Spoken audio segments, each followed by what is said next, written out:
the aromatic annual called tobacco. Well down and westward into Missouri, and is divided into three major regions. First is the so-called Bright Virginia, the Carolinas, Georgia, and Florida. Tobacco types are determined by different soil, rainfall, and temperature. The type most widely grown and using the largest annual income is called bright tobacco, so named color of its cured leaf. Bright tobacco is heat-treated on racks in a curing barn. This process gives it a mildness and flavor that provides the base for a wide range of different smoking blends. From Maryland comes another major strain of tobacco grown in just 5 counties of the state. In blending, it serves a double purpose. It has a flavor found in no other tobacco, and it burns more freely.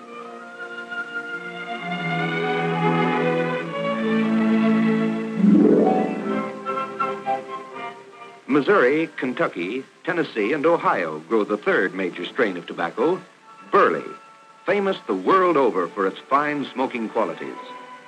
The burley leaf is more like Maryland than bright, and, like Maryland, is cured simply by hanging it in well-ventilated barns. Prized for the spice it imparts to the blend is the highly aromatic small-leafed strain of tobacco known as Turkish. Millions of pounds of Turkish are imported for Chesterfield from the Near East every year. Grown primarily for its seed. The flax fiber is brought by train loads to be processed in Acusta's new streamlined paper mill. Mixed with pure cold mountain water, the flax is shredded and pounded to a creamy pulp.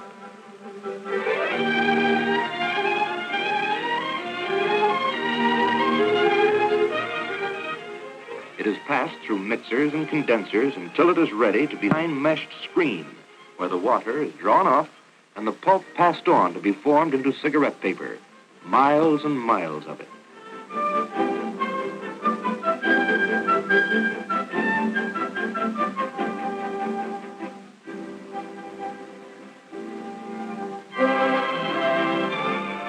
The leaves must have their moisture content adjusted to a uniform level, so the racks are passed into a chamber where an exact amount of moisture of finest western fir. Into it is pressed about half a ton of grated leaf, bright, burley, or Maryland. On the outskirts of Durham, Liggett and Meyer's vast warehouses stretch out like a city within a city. Endless is the parade of trucks bringing hogsheads of tobacco to be aged.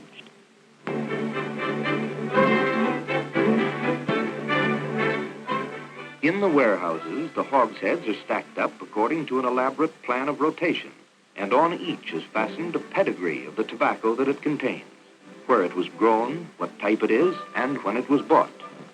For many, to understand tobacco as a business and as a way of life, one must enter a home which tobacco was built, and where an entire family's life moves with the growth cycle of the crop.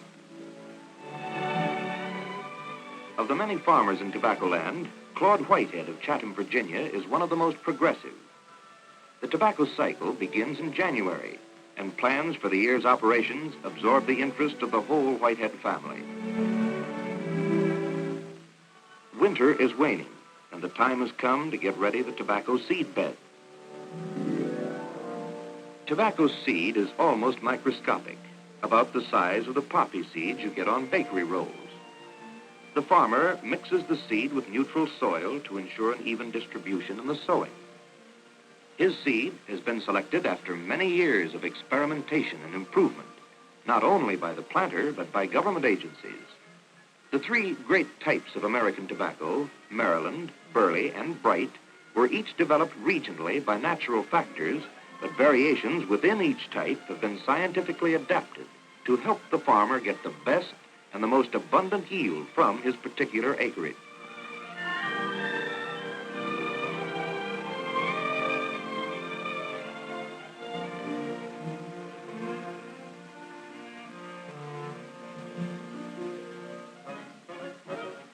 While the seeds are germinating, there will be plenty of time for many small spring chores around the farm.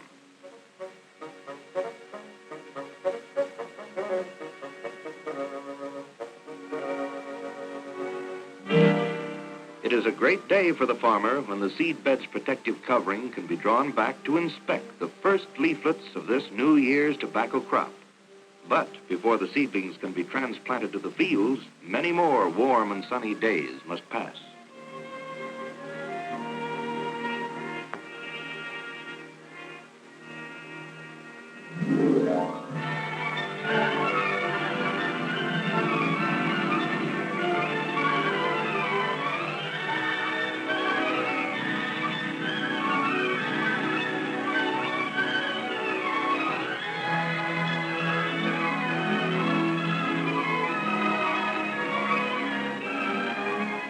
While the fruit trees flower, all of Tobaccoland's farmers prepare their fields to receive the tobacco seedlings. A farmer usually drives his own tractor to plow his own acres, for like all farmers, the tobacco planter loves the soil. Then too, tobacco is a crop requiring infinite pains. Farmers like to say that it takes 13 months a year to raise good tobacco, months of planning and preparation, months of careful attention to the growing crop.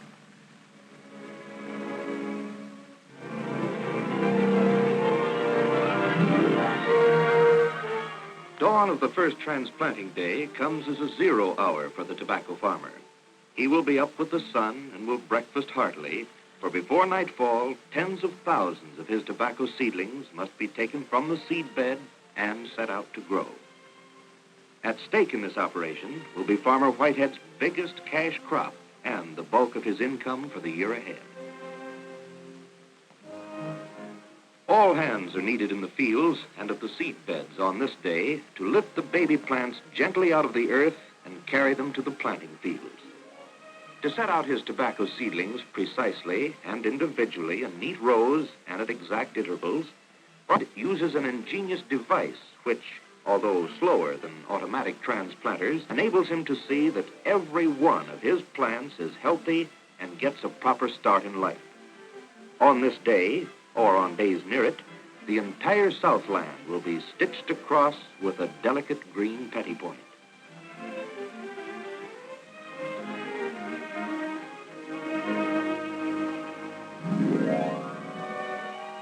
Now, a prayer for rain. Tens of thousands of thirsty shoots need water.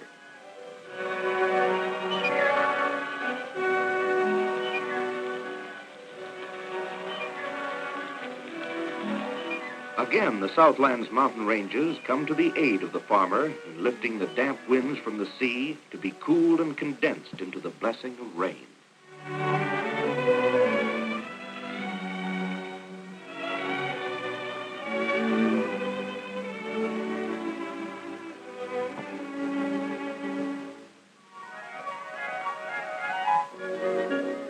More spring days pass. The critical period is over. Tobacco seedlings have struck root and are growing sturdily. Until they get too tall, they can be cultivated by power machinery, carefully steered along the contoured rows. The earth must not be allowed to harden and cake around the young roots. Weeds must be discouraged, and for this work there is no labor-saving substitute for the good old-fashioned hoe. Even in a mechanical age, no one who wrests a good life from the soil can avoid diligent work, nor would they want to. While the men are busy with tobacco, Mother Whitehead has some rows of her own to hoe. Like everything else about the Whitehead farm, Mrs. Whitehead's department is thoroughly equipped to make the most of nature's bounty. Time was when folks only canned their vegetables or laid them away to dry. Mrs. Whitehead can take her vegetables garden fresh and deep freeze them so that the Whiteheads can enjoy fresh vegetables all next winter. Farm life need not be as tiresome as it used to be. A farmer's lady need not be a drudge. Between household chores, there is time for many more pleasant things. Time for gracious living. Time for a flower garden. Time for the problems of the young.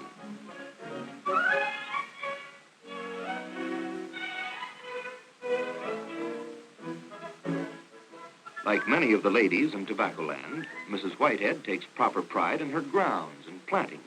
And this year, her garden club holds its midsummer show at her home.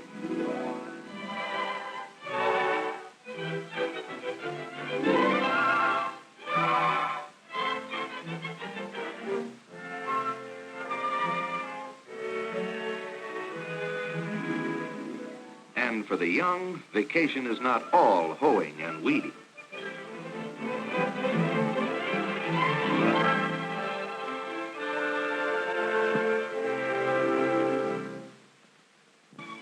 Meanwhile, the southern sun shines, the tobacco leaves fill out, and the summer is a long, lazy growing time. Frequently, the county agent comes by to check with Farmer Whitehead on the progress of his tobacco crop. The plants are strong and healthy. How many pounds does it look like to the acre? Because of their years of experience, Farmer Whitehead and the agent can quite accurately answer that question far ahead of picking time. Granted, of course, normal weather for the remainder of the growing season. Another turning point in the tobacco cycle comes when the stalk is ready to blossom into a white flower, which, if allowed to bloom, would make Tobaccoland even more picturesque. But instead, the budding stalk is broken off to direct the plant's full strength into growing richer and more luxuriant leaves. This operation is called topping, and each single plant of Mr. Whitehead's many thousands must be dealt with individually. While the top tobacco is getting its final growth, there is time to harvest other crops. For the tobacco farmer of today, however prosperous, is not a one-crop operator. Wheat he may raise, and other grains. For the livestock will be a crop of hay, not just stacked up, but properly baled. Mr. Whitehead's hay crop includes some fine alfalfa. Dairy products form a considerable portion of Tobaccoland's output. Though tobacco yields the most money, still things can happen to a tobacco crop, and thrifty men, like Farmer Whitehead, use their acres wisely. But tobacco and everything that affects it remains the central interest. The pot of gold at the rainbow's end is a barn full of rich, yellow tobacco leaves.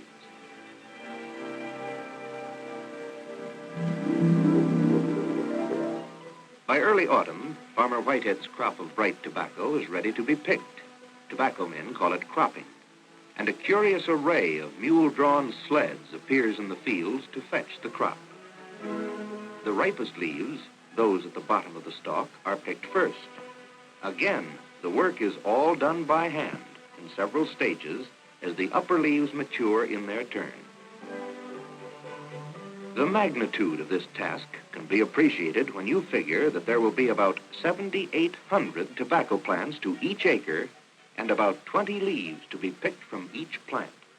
Thus, only 10 acres of tobacco mean about 1.5 million leaves to be picked and handled separately, and handled not just once, but several times over.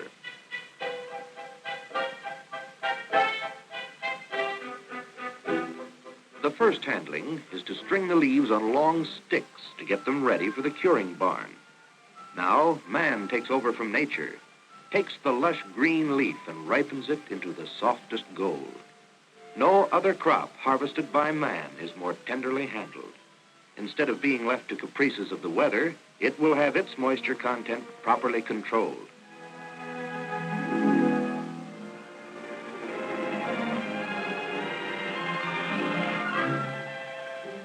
From the field, the laden sticks are taken to the curing barn. There, the sticks are racked up across the rafters, row upon row, right up to the roof. These curing barns, 20 feet square and 20 feet high, are the special mark of the tobacco farm wherever you go in the South. They used to be built of logs, chinked up with mud or plaster. The barns of modern tobacco farmers are of a more efficient, modern structure, so built as to provide an ample, even flow of heat through every part of the green crop. The heat required to cure bright tobacco used to be supplied only by smoldering log fires, which had to be tended night and day for 4 or 5 days. When Mr. Whitehead's barn is full, he simply turns on and adjusts an oil heater.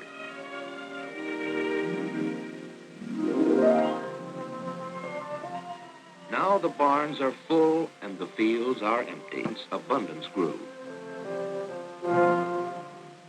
Even with automatic equipment, the curing of tobacco cannot be hurried. 4 or 5 days is still the time it takes to change the leaf from green to gold. But now the process can be checked accurately, and as it progresses, the barn's temperature is alternately raised and lowered between 80 and 180 degrees Fahrenheit. This makes the tobacco leaf breathe, and a cross-section of a typical curing barn shows that all the leaves are allowed to breathe freely and cure evenly. After it is cured, the tobacco must be graded leaf by leaf. With practiced eye, Farmer Whitehead and his helpers sort out and segregate the different grades of leaf. This scene is being duplicated at this season all over Tobaccoland. To you and me, these leaves all look pretty much alike, but in the market there are many gradations determined by color, size, texture, aroma, and other factors. The ability to classify and evaluate cured tobacco at a touch or at a glance is one of those arts that men acquire only through long years of experience. It is one of the oldest and subtlest skills in all the folkways of America. After the leaves are graded, they are tied to make handling more convenient into what are called hands of tobacco, a dozen or so leaves laid together and knotted around at the stalk end by another leaf.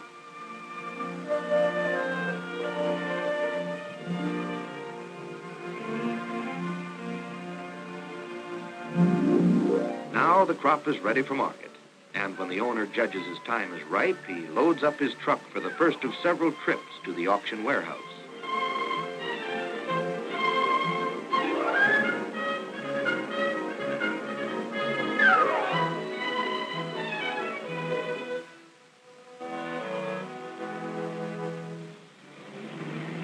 Presently, all the highways are alive with truckloads of tobacco heading into towns where auction sales are held.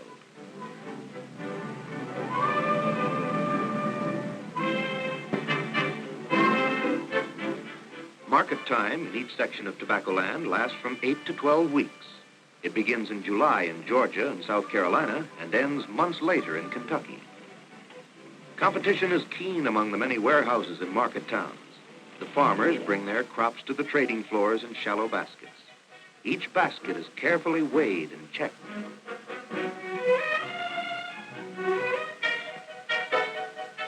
Tobacco selling has developed a system and a ritual all its own. The baskets of tobacco are laid out in long rows, each basket marked with the owner's name and the certified weight. Down the rows moves the auctioneer, followed by the buyers. Bids are made with rapid and subtle hand signals. The auctioneer sees in a flash whose bid is high, and the sales proceed with amazing speed. The auctioneer's clerk drops a purchase slip on each pile as it is sold.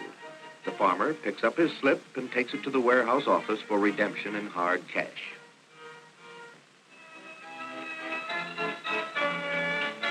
A man with money in his pocket is ready to have fun. So market time is also county fair time in Tobaccoland. The whole family goes to town to hear the music and ride the rides, to gaze and gossip and see the sights.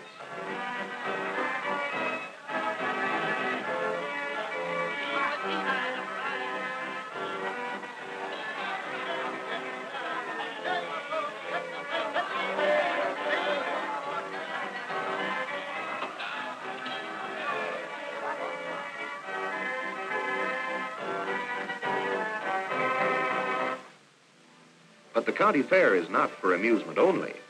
Here, the progressive farmer can inspect and order the latest in farm equipment.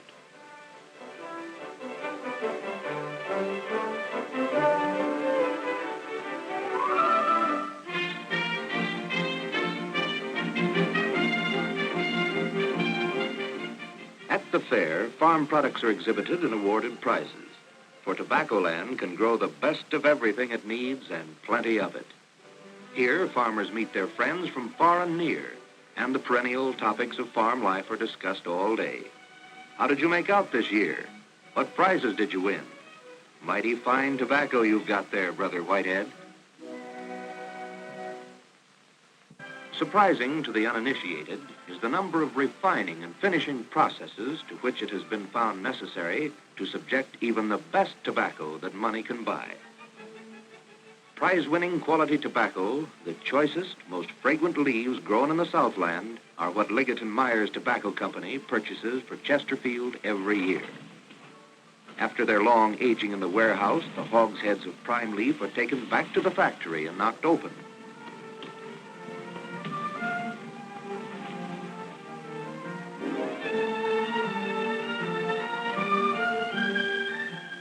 The hogsheads are mobilized at the factory in a certain but somewhat complex order, corresponding to the requirements of the secret Chesterfield blending formula. So many hogsheads of bright tobacco, so many hogsheads of Maryland, and so many of Burley. As it comes from the aging warehouse, the tobacco is too stiff and dry to be handled easily, so it is passed into a steam chamber where it remains for about 45 minutes to become more pliable.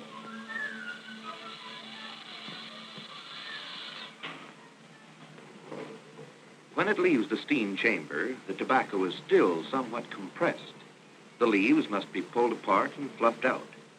Now it is passed into a second chamber where it is conditioned again intensively in smaller portions.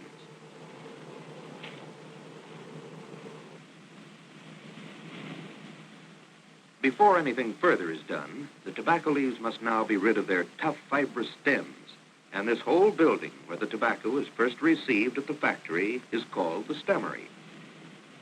Quick-fingered girls untie the pliant hands of tobacco and feed the loose leaves into a machine which pulls the fine, tender body away from the tough stem and veins in the center.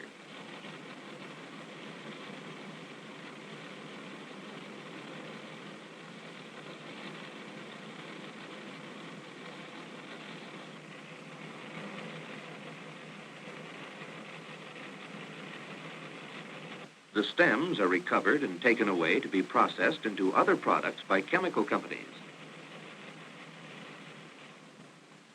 Miles of endless belting and other miles of gravity chutes and air pressure pipelines provide motive power for the tobacco on its journey through the factory.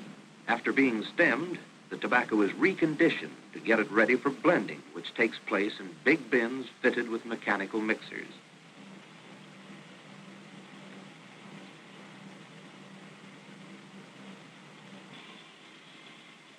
First, several types of bright tobacco are mixed together, tossed and blended like a tempting leaf salad.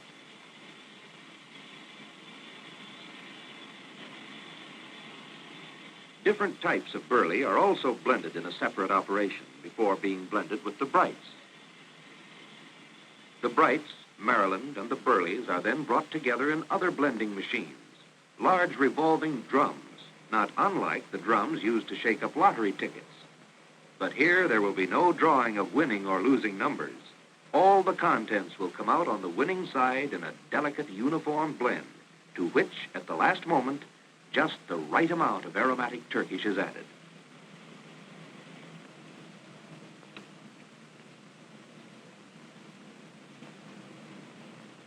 The finished blend is now pressed into a solid cake, ready for slicing by keen rotary blades.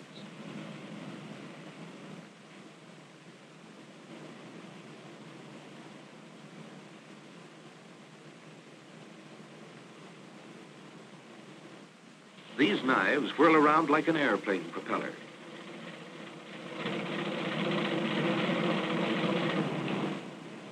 Then, out onto the conveyor belt pours the fluffy harvest of blended tobaccos for your cigarette.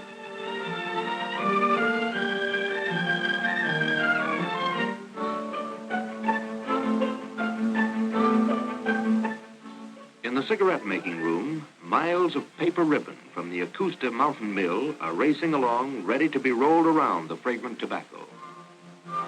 A cigarette is fashioned in a twinkling. Each machine makes 1,200 cigarettes a minute, or 20, a package full, every second. And there are hundreds of these machines turning out billions of Chesterfields each month.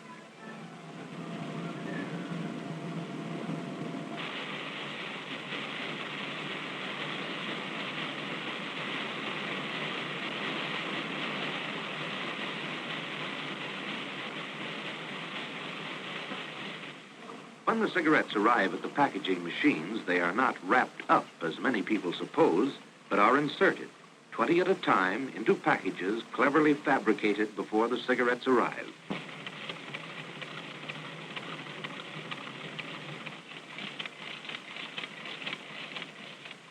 The package bearing the portrait of DeWitt. Each stamp yields the federal treasury 7 cents. The stamps required for just what money can buy to keep Chesterfield tobacco at its best comes last of all, and a red cellophane pull tab to make the package easy to open. And so into cartons go the finest cigarettes your money can buy, ready to travel to the ends of the earth, to wherever man comes. As autumn wanes in the Southland, the tobacco cycle has been completed. Now the tobacco farmer can take his ease, proud that on him depends a major American industry, an industry which grows and prospers in the new Tobaccoland, USA.